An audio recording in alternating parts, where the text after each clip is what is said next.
I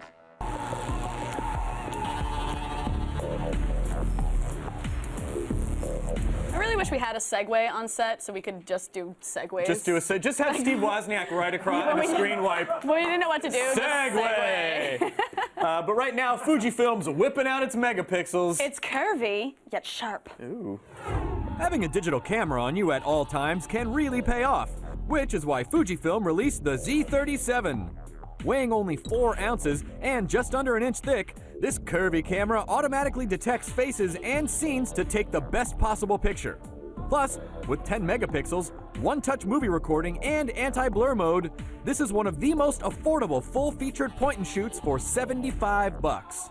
I'm just gonna say this camera was not present when I ate a scorpion. I don't know how that happened. I just saw a lot of drinks being poured.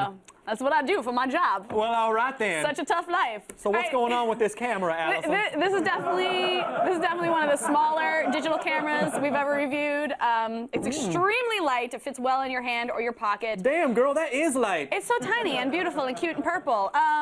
Turn it sideways. There we go. See? That's how tiny it is. It does feel a little cheap since it's so small, but is there enough room for all the navigation buttons? See, they're all right here. No, not really, Allison. Oh, we're gonna be ghetto for all of the buttons feel kind of random since they're not in normal places that you're used to, like the directional pad. The left button is in the center, while the OK button is way down below. I don't know why. Weird. Overall, they're kind of cramped. Also, the battery cover, you can see there's no release button on it, so sometimes when you pull it out of your pocket, that happens. It just pops right off, and you can see the SD card and the battery in there, and you gotta do that. Not a big deal, doesn't come all the way off, but it's just kind of irritating. Yeah, definitely. Now, most digital cameras have features like face detection, red eye removal, and automatic scene recognition, but not a lot of them are this affordable, so do they all work well? I would say they're hit and miss. When face detection works, it does improve exposure and focus, but about half the time, it will not find a face. Look, there's a face. Find it. Find it. Clearly, there's a face there. Gosh.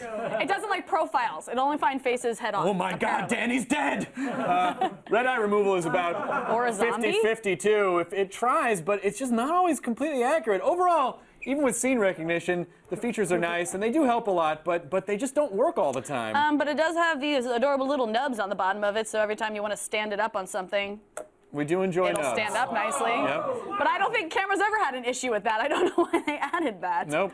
All right, let's get to the important part. Yeah, you can just stand it up and look at it and go, I wish you worked better. Look, I didn't even stand up. Yep. All right, how do the pictures look? They look pretty good. Normal light pictures have accurate colors and look vibrant, but sometimes they're a little overexposed. Overall, they look fine. They look fine. Low light pictures look okay too. Most of the time, the flash evenly exposes Chris your is subject. miserable in that picture. Again, you might get some blur because the camera is not totally consistent.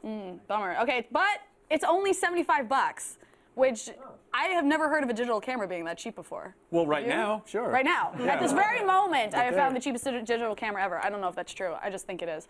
So what are we going to rate it at that price? I'm going to give it a 3 out of 5. Pictures look good. I'm not saying they don't, but it's just that the camera's not that consistent. But it is small, it's light. If you only want to spend $75, maybe not a bad way to go. And it makes it easy to keep with you all the time because it's so tiny. Who cares if you lose it? Hey, this is America. $75. Whatever.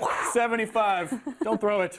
All right, that's it for Gadget. It's not one of our indestructible cameras? It's not an indestructible camera. It's just cheap. It's one of our exploding cameras. That's it for Gadgetron. Remember, for even more on the latest news and computers, games, and tech, check out g4tv.com/thefeed.